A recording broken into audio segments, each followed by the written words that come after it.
This is Ready, Set, Reiki, a podcast about Reiki and all energy work. From the curious beginner to the seasoned master teacher, welcoming all systems, all lineages, all levels.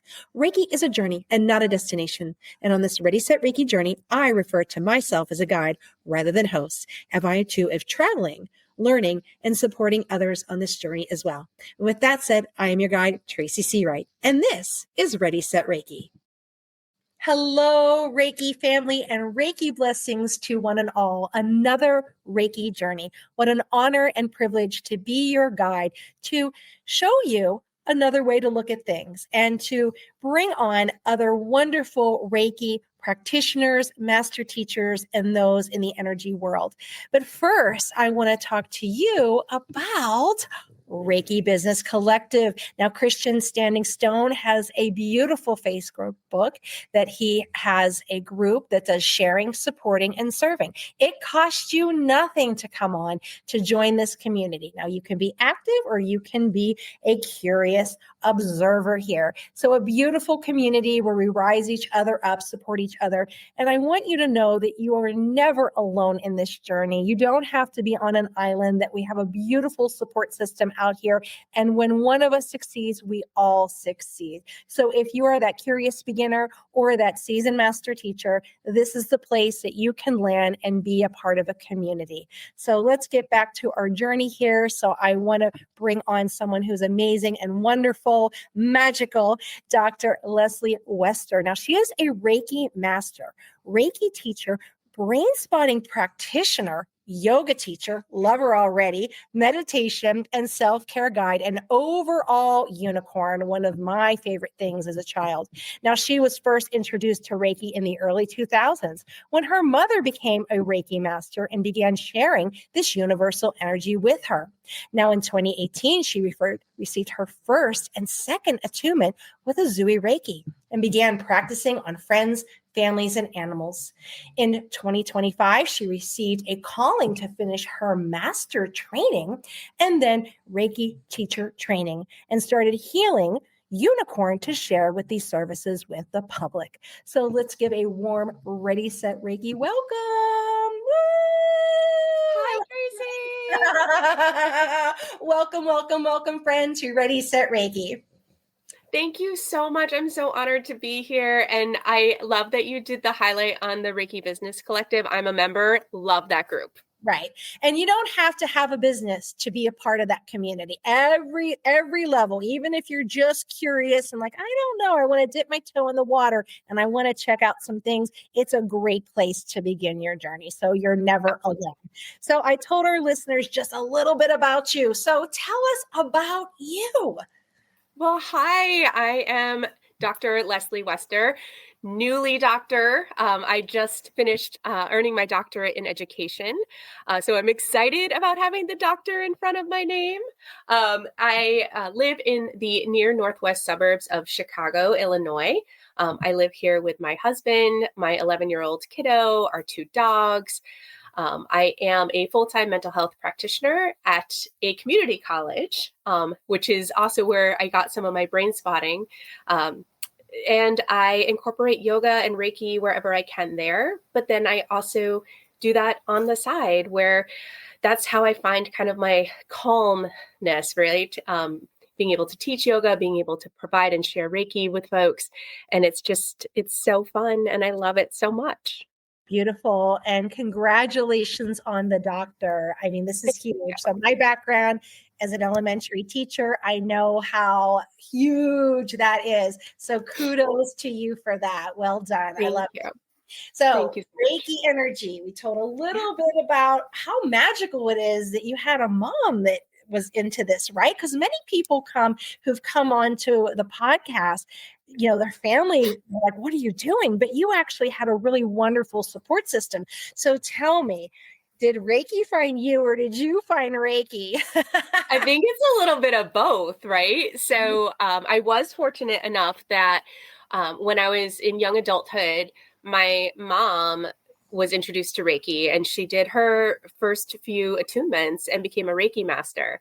And it was so funny because she would always be like, I'm going to send you Reiki. I'm going to send you Reiki. And I was like, I don't know what you're sending me, but okay. And she was very much into distance Reiki because my family's all on the East Coast of the United States and I'm in the Midwest. So it was a lot of distance Reiki. And before we had things like Skype or Zoom or anything like that. So it was, she would call me on the phone and be like, okay, I'm going to send you some.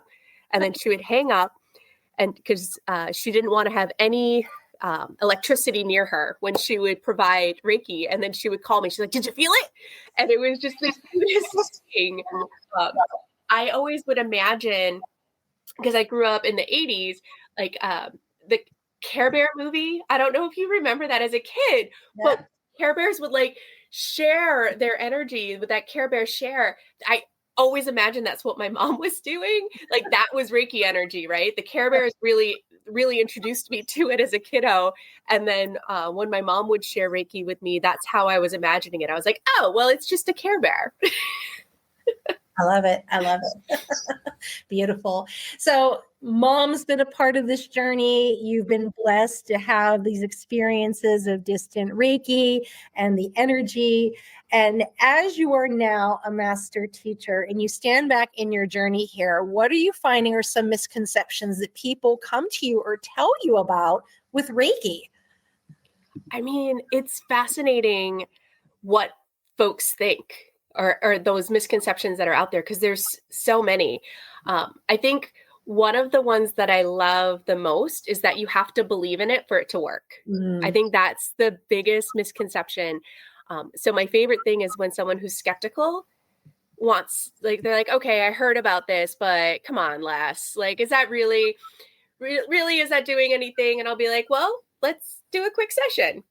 And then I'll typically have someone who will be like, wait, why does it feel warm? Or why do I feel like I'm buzzing? Or wait, was that the Reiki? What just happened? And I was like, see, it's just universal energy that's out there. Just, I get to be a conduit to help give it to you where you need it. So I think that's one of the things that I like most is having someone who's skeptical. I'd also say that people think that you have to be religious or that it's a religion. And, you know, it's not that at all. And even I had a client this weekend where I don't typically do angel work at all, but I had this image of angels coming and I was like, hey, I don't do angel work, but you've got these feathers and this angel. And she's like, oh my gosh. And it connected to her so deeply. And she was like, oh, so there is a spiritual aspect. I was like, for you, yeah, there is. There's a connection to you. That's what matters. So I think those are the two biggest ones for me that I run into most. Right. And this is just a modality that you just have to experience. Right. Mm-hmm. And as a yoga teacher, you know this too, that like there's all those misconceptions about yoga, right? Well, I have to be flexible. I got to be this. I got to be that. It's like, just show up. All you have to do is be there, right? Has to be there. Yep. Absolutely. Yep. So you have been of service in helping and assisting many people in your journey. But as you look back, what has been a biggest challenge that you have faced in your healing journey? I really want to say it's believing in myself, right? And believing that I can do this and that it is my calling and trusting that in my gut, right? And really learning how to lean into that and trust it. And I think that imposter syndrome shows up in so many different ways in our life. And I would say, especially here, it was trusting that calling, that now is the time for you to do this. Like you have known about this for so long and you have done all of these things and shared with folks. It's time to really get out there and share with the world. So that's been the biggest challenge for sure.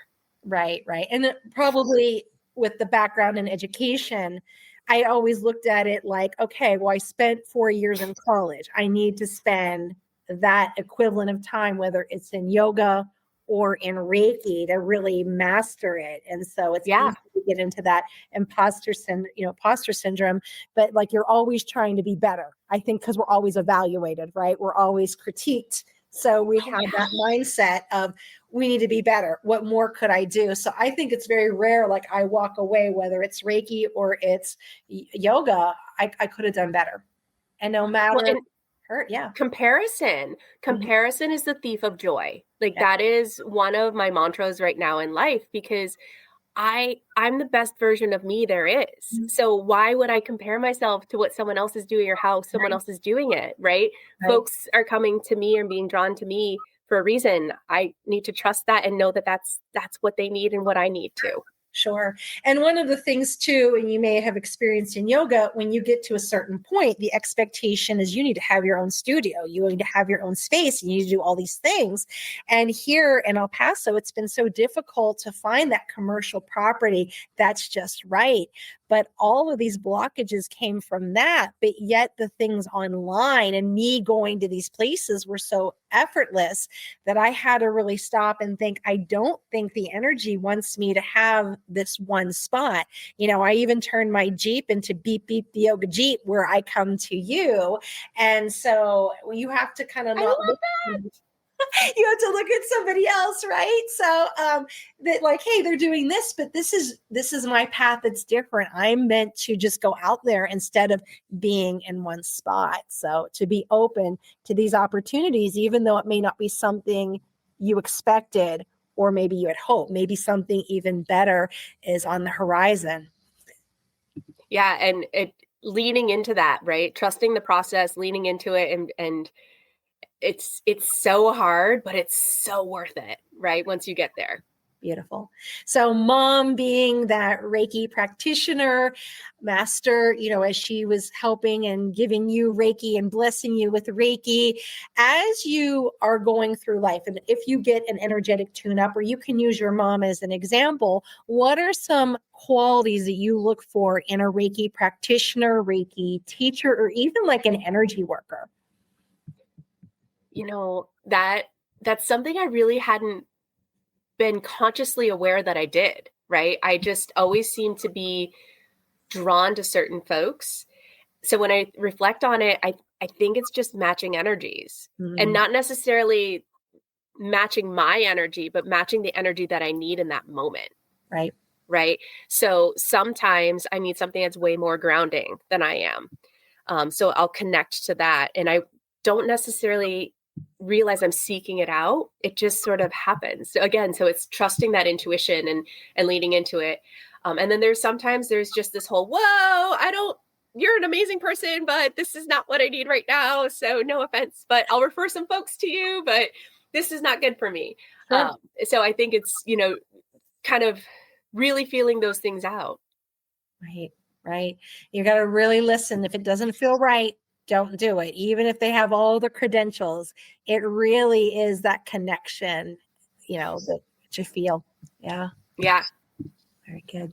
So, Reiki master, brain spotting practitioner, yoga teacher, meditation, self-care guide, and unicorn, right? All these Unicorn. Don't forget the unicorn. overall unicorn, right? As you're looking here in this journey, what are some advice that you can give someone who is listening to you and like, yes, I can do this? What advice do you have to give them if they want to start a spiritual business? I think one of the key things is trusting your gut and really listening to that intuition is the first thing. And then being open to those who you cross paths with when that happens. Mm-hmm. You may not know who that person is or why, but like when you have that feeling of, you know what, I think I need to reach out to this person. I think I need to talk to that person, really trusting that. Or when folks come into you and you just feel that really good vibration and you're like, hey, can I have your info, or where can I find you on Instagram, or do you have a website? That's really what's made a huge difference. And just keep putting yourself out there. Um, so many of my referrals have come from the most unusual places that I would not have expected.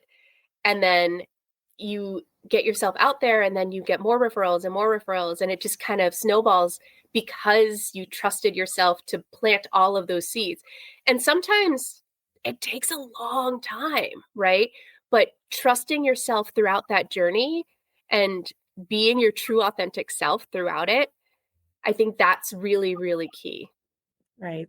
And you had mentioned seeds. When you kind of put the mindset of how long it takes for a seed to Yeah. grow, it takes a little time. And we are from a society where let's do it now. And sometimes that's not often the case. There are some things that I had prayed over or manifested and journaled 3 years ago that are just coming now. And it was like, whoa, like there it is. And, stay on the course, right? Be passionate, be open, and be open to that it can happen, not on your time, but when the alignment happens. Well, and I think to your point of we're such a fast society. We see all of these overnight stars, right? We don't know how much time and effort and how long it took them to have that overnight success. How many times did they have to restart? How many times did they have to shift, right? We see the end result and we just think it's that easy, but we don't see what happens behind the scenes and how long it took. Right. Absolutely. So, what books do you recommend? So I'm rereading Women Who Run with Wolves right now. Okay. And that is, I feel like, a classic, like, female empowerment book. And just rehearing a lot of those stories has been giving me so much energy and trying to find that, like, inner wolf within. And one of my students was actually brought it into a session with me, and she was like, "Have you ever read this book?" I was like, "I have, but it's been a minute." And so I started rereading it, and I feel like that's what a lot of your listeners may want to revisit if it's been a while. Yeah. Beautiful. Yeah. Beautiful. Love that. Just always interesting in the unicorn library. So beautiful. I love that. So, what other services do you offer? Do you offer classes, events, trainings? So currently, I do a lot of one-on-one Reiki, both in person as well as distance. I have some folks on the East Coast and the West Coast and everything in between. That's the nice thing about being in the Midwest, right? I do have my yoga classes that I teach. My suburb is really close to O'Hare Airport, which is one of the bigger airports in the area. So in the United States, actually. um, so I have a couple of studios that I work out of. But I'm always able to kind of meet folks where they're at, especially when it comes to Reiki. So if you're coming to town, feel free to reach out. I do have some workshops that I do as well. I tend to incorporate Reiki and yoga together for those workshops. I have a event on January 2nd to welcome in the new year, though, that I'll talk about too. That's going to be an online workshop. So I really try to be as present as possible with those classes and workshops. But I'm open to other things. We'll see where 2026 takes me. Beautiful. So, where can we find you, online or in person, if we're interested in a session or a service that you provide? Oh, fantastic. So the Healing Unicorn IL for Illinois, you can find me on my website, which is healingunicornil.com. You can find me on Instagram, Healing Unicorn IL, and you can find my Facebook, Healing Unicorn IL. I'm very consistent, luckily, when it comes to that. I love that. I love that. All right. Well, that ends the first part of our journey, and we're going to continue on as I guide you to the next part, which are questions from listeners and from Reiki students. So here we go. Ready? Number one, what is the significance of unicorns in your life? Okay, Tracy, now correct me if I'm wrong, but did you not say that you had a connection to unicorns as a child? I did. I had, I was born in the 70s, right? A child of the 80s. And so when you mentioned the Care Bears, it was right here. My sister was always the pink Care Bear, right? And I like blue, but so I was the blue Care Bear. All that rainbow bright, everything magical. So you're nailing so much of it, right? So Rainbow Bright, Shira's horse turned into a Pegasus unicorn, right? So I have so many childhood memories of just unicorns being around me. And it just became that gift that you would get a lot when you were a kid. Like, if when in doubt, get Leslie a unicorn, right? That's still the go-to in my life, is folks know me and they're just like, well, she's a magical rainbow unicorn. So it's always just been this piece of my identity. I've been surrounded by them. When I did a lot of spirit guide and animal guide searches and meditations, it was always my unicorns that would come forward. And I have so many of them. I love it. I love the connection. I love how magical I feel. And even in my work, I've done, this is funny, contract negotiations where I've referred to myself as the magical rainbow unicorn. And at the end of the negotiation, I gave everyone a unicorn pen, and everyone signed the negotiated agreement in rainbow unicorn colors. Like, it's just a piece of me. So yeah, they're magic. They make me feel magical. And I just love to share that with folks. So that's where the unicorns are from. I mean, just as a kid, just the stickers, the wall design, the bed sheets, Lisa the Frank. Yes. The notebooks. Yes. And see, you smile at when you think about those memories, right? It just brings this smile and this piece of joy. And I think that's healing in and of itself. So that's where it's all connected. Very good. Very good. So number 2, as a self-care guide, what is one thing that you cannot stress enough to your students and clients when it comes to self-care? Okay. First, I'm going to tell everyone, take a deep breath, because that's probably where we start, right? Right. If you cannot make time for taking care of yourself, it's going to be forced on you at the most inappropriate time ever. So taking care of yourself now is going to help you in the long run, to help others, to help yourself. And really, self-care is an extremely selfless thing to do. So take care of yourself on your timeline. Otherwise, it's going to be on someone else's, and it's not going to be when you want it. Right. So that's the biggest piece. Right. And I mean, I have that empath and intuitiveness. And I knew, like, back in May, like, my body's like, rest, but the schedule wasn't showing rest. And I went to someone who I trust, and she was like, your body's telling me you need to rest. Like, I know.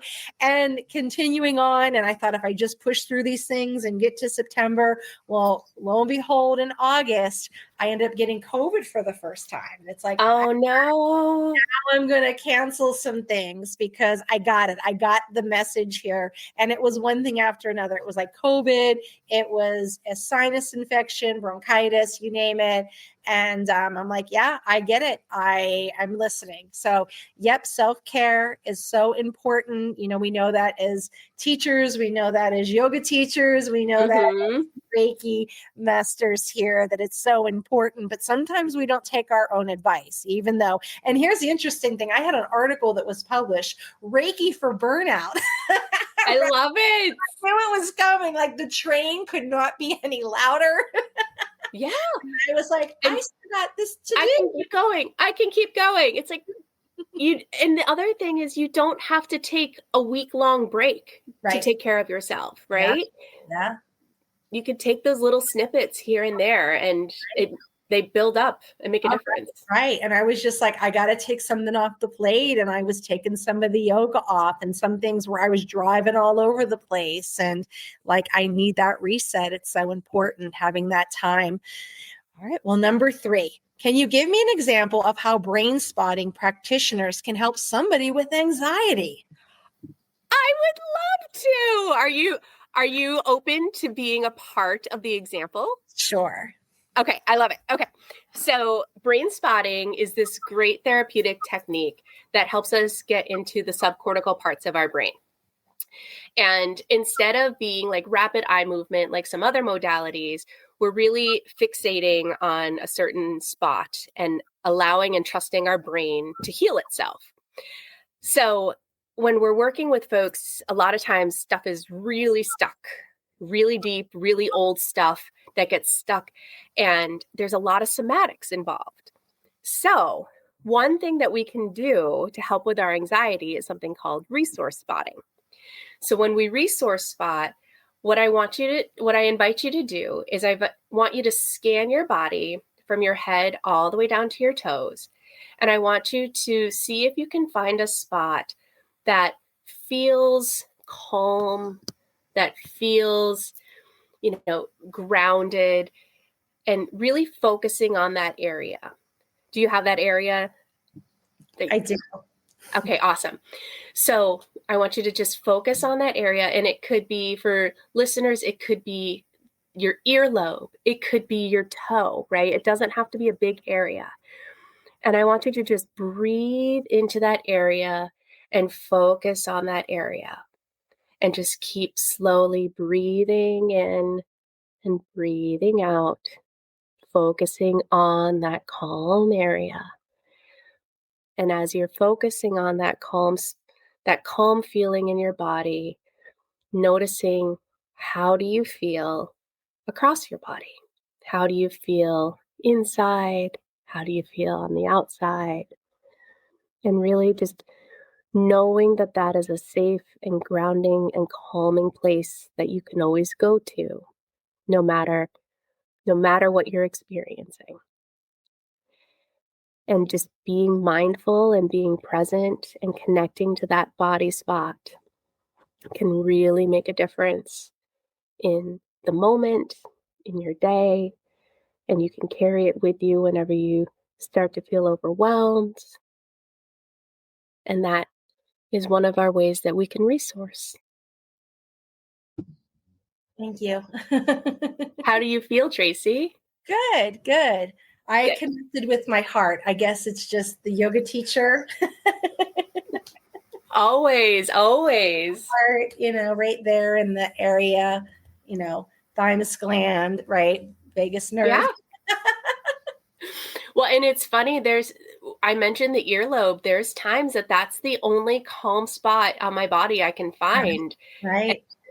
And it's kind of makes you giggle, but it's like, oh, but then it can start to grow, right? Mm-hmm. And it can start to expand. And just like with your heart, it's like, oh, as I'm breathing in, I can kind of feel that expanding and going out further. Yeah. Beautiful. Thank you for sharing that example. Of course. Thank you for participating. Well, that was our last question. And as we've been talking, is there anything else that you may have forgotten or you want to share? The floor is yours. Well, thank you. I've been having this feeling throughout this entire conversation of just an energy release. So I wanted to share that with you, and thank you for that, because I was not expecting that experience for myself. But I've listened to your podcast so much, and to be on the other side of it is really cool. And also just like, oh, I can release here too. So definitely invite folks to, as they're listening to your podcast throughout, do a check-in with yourself and kind of notice what your own energy levels are at. Beautiful. Thank you for sharing all of that. Start this new year off, right? We're leaving this year of the snake, right? And entering that year of the horse. So it's going to be something else. So lots of letting go already. And there's so much astrological stuff that's coming that it's like, okay, I'm ready. Show me, universe, how good it can get, right? I'm ready for it. It's ready. Well, thank you, Dr. Leslie Wester, for joining me on this Reiki journey. Thank you so much for having me. All right, my beautiful listeners, if you would like your question featured on Ready, Set, Reiki, reach out, www.readysetreiki.com, and check me out on social media. Send me a question and it might be on the podcast. So I'm Tracy C. Wright, and this has been Ready, Set, Reiki.